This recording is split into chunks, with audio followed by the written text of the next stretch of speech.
So this is the biggest story of the day. There's dhakka mukki happening in parliament. People are shoving each other, falling down, getting hurt.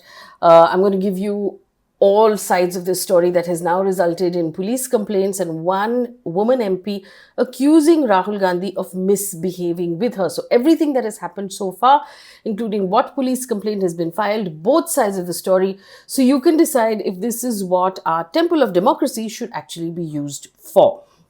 Let's get straight to it. What happened on Thursday? Now, you know that there has been a face-off between opposition MPs led by the Congress party and the NDA led by the BJP about whether or not, and they're arguing over this, whether or not the Home Minister insulted the memory of Dr. B R Ambedkar when he was making a speech. There's a separate video on that you can go check out. Now, what happened was there were BJP MPs at Parliament House apparently protesting at the door or at the entrance. The Congress MPs, including Rahul Gandhi, were trying to enter, and there was actually pushing and shoving, sort of like the Mumbai local trains, it sounds like, that took place at that point. As a result, Pratap Chandra Sarangi, who is an MP with the BJP from Odisha, was injured. Now, the BJP accused Rahul Gandhi of pushing him. Sarangi suffered injuries to the left temple of his forehead. There's a visual with a bandage on his forehead. He was wheeled off to an ambulance, admitted to hospital, and then put in the ICU for a bit. The law minister then came out to say that BJP MP Mukesh Rajput was also injured in that scuffle. Senior members of the BJP have been to hospital to visit both of these people to make sure that they're okay. The trouble started with India Bloc members, like I said, were insisted on entering parliament through the same door that the BJP MPs were protesting in, not leaving enough place for coming and going. And that's when the actual scuffle happened. Now, in this case, the Prime Minister has not commented on the scuffling, but he has, from what we understand, phoned up Sarangi and Rajput and inquired about their health in hospital.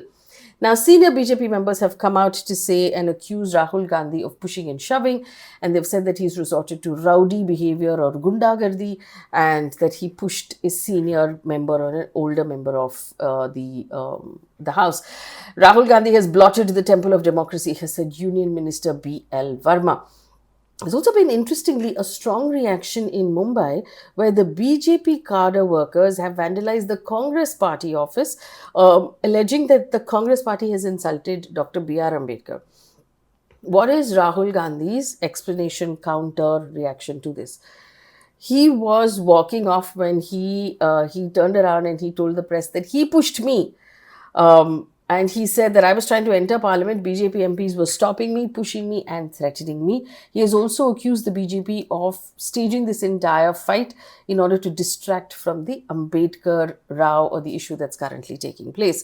Now, what has Sarangi told reporters? He said, Rahul Gandhi pushed a different MP who then fell on me, and that is why I got injured. It's what he's saying. Parliamentary Affairs Minister Kiran Rijiju has said appropriate action will be taken after examining the injuries on Sarangi, and Parliament is no place to show physical strength. It is not a wrestling ring. Congress MPs, on the other hand, have approached Lok Sabha Speaker Om Birla with their own complaint, saying that there was unruly conduct by BJP MPs against Rahul Gandhi. They stopped him from entering Parliament.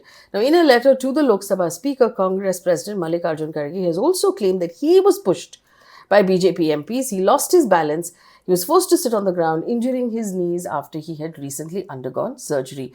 So basically what has happened is both parties have approached the chairpeople of both houses of parliament and filed individual complaints. Now, they've also approached the police. Both sides have approached the police at Parliament Street Police Station, blaming each other for the incident and filing complaints. What has also happened is the Delhi police have registered an FIR against Rahul Gandhi on the BJP complaint. And this is what they've registered an FIR against. Section 115, voluntary causing hurt. Section 117, voluntarily causing grievous hurt. This is a serious one. 125, which is endangering a life. 131, using criminal force. 351, criminal intimidation and common intention. Now, one of the officers said everything else is bailable except 117, which is voluntarily causing grievous hurt. and there's a possible punishment severity of 7 years and above, up to life imprisonment for that particular section. And that's the grievous one. The officers also said that Rahul Gandhi is likely to be called in for questioning. This is developments from this morning. And that the police will request the Lok Sabha Secretariat for the CCTV to actually be able to take a look at what really went on.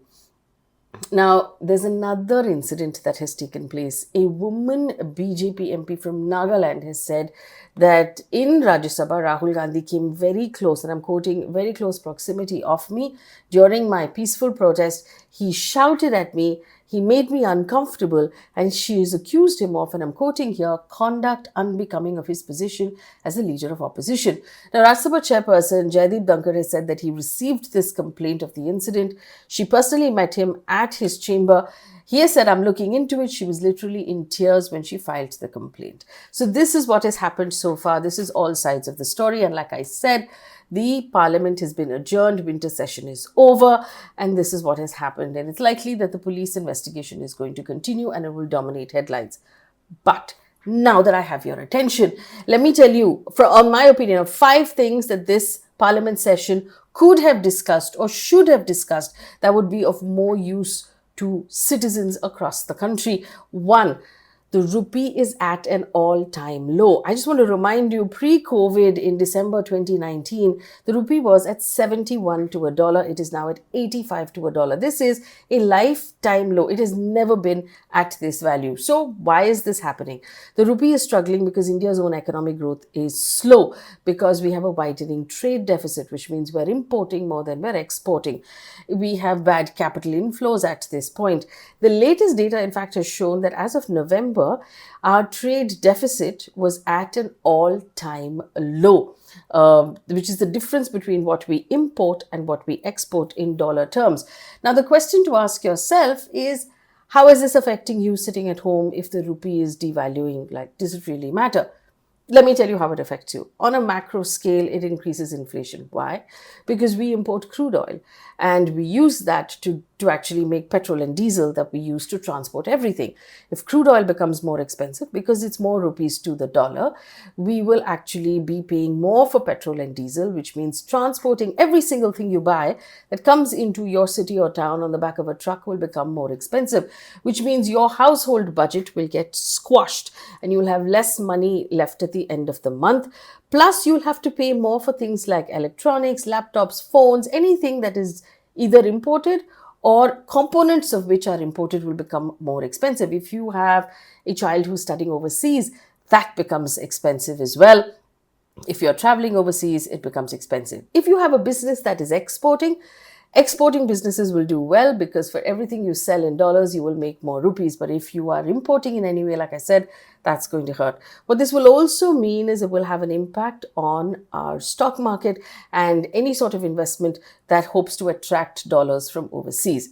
Now, the second thing, the other big thing that I believe the Parliament should have been discussing is the squashing of the middle class. The press has been calling it the squeezing of the middle class by corporate India, and this is a really important thing.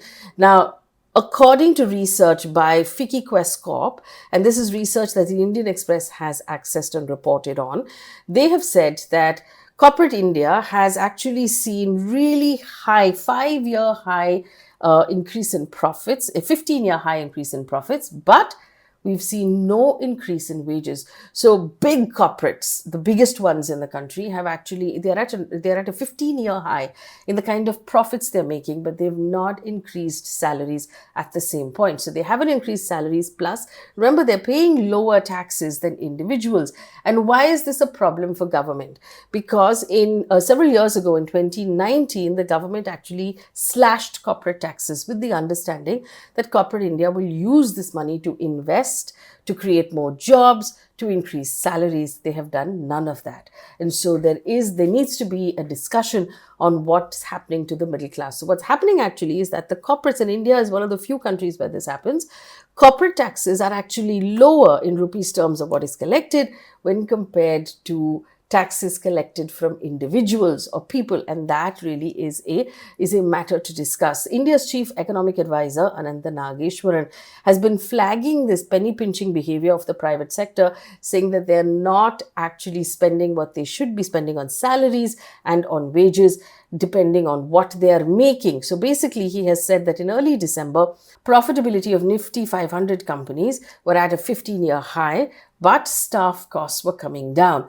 Also, as a result, what happens when you pay less salaries or salaries don't increase, inflation is going up, people simply cannot buy. So Nestle India has said that consumption is stagnating in the Indian middle class. It's simply not growing.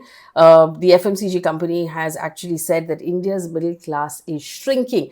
Now, this is terminology that people use in business, but what does it mean when you say the middle class is shrinking? It means that there were these many people who were qualified as middle class, but they're making less and less money.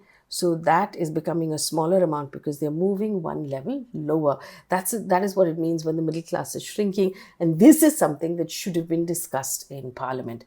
The third point, from my point of view, is that our GDP growth is now very low. The RBI has revised its current fiscal growth from 7.2 down to 6.6. Remember, we had that one really bad quarter number that came in. There's a separate video on that as well, where we went down from 8.2 in 23-24, in the year 23-24. We then came down to 6.7. We're now down to 5.4. Now, I must say here, the Finance Minister, Nirmala Sitharaman, has responded on this to Parliament. She said it's temporary, that basically that there are various factors which will ensure that it will come back up in the coming quarters. But I do believe that not enough time was spent actually dissecting it and giving us enough to read about it as to what those explanations were. The Finance Minister called it, and I'm quoting, a temporary blip.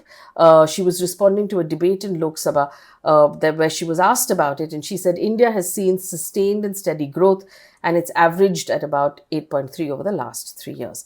Now, the fourth point that I believe is really important and should have been discussed in Parliament is air pollution, dangerous air pollution. Reports now tell us that they are killing 15 lakh Indians every year because of air pollution. I mean, look out of your window. If you live in the Delhi NCR region, we're looking at values that are 50x, 50 times what should be considered safe. And Delhi is the seat of power for central government, state government, city governments, the Supreme Court, the heads of our armed forces, the heads of the IAS, and the, all important power decisions happen in Delhi, but they have not managed to collectively get together and solve this problem. And we know the problem can be solved because China has done it. We enjoy comparing ourselves to China on a regular basis, but they managed to do it in Beijing. Why haven't we managed to do it in Delhi NCR? We now have other cities that are just around the corner, whether we're talking about Mumbai and the smog that we're looking at in Mumbai, Kolkata, Pune. I'm getting reports from all across the country where people are complaining that they're getting sick. Here is the scary part about air pollution. It's not something that will just go away in March. Children that are growing up in air pollution will have COPD. They will have stunted growth in their lungs. They will have permanent lung damage. Children who are born because mothers are pregnant and breathing this air will have damage to their lungs. So it's almost like you're giving your child a pack of cigarettes to smoke a day, and somehow we seem to be okay with it. And Parliament has not discussed this really grave problem, this solvable problem that is killing our children. But in the meantime, by all means, continue to push and shove each other and continue to fill our newspapers with information about who pushed whom first, because this does sound like we're actually mediating a fight among toddlers instead of actually reading about what is happening in the temple of our democracy, where we're supposed to be having debates on things that really do matter.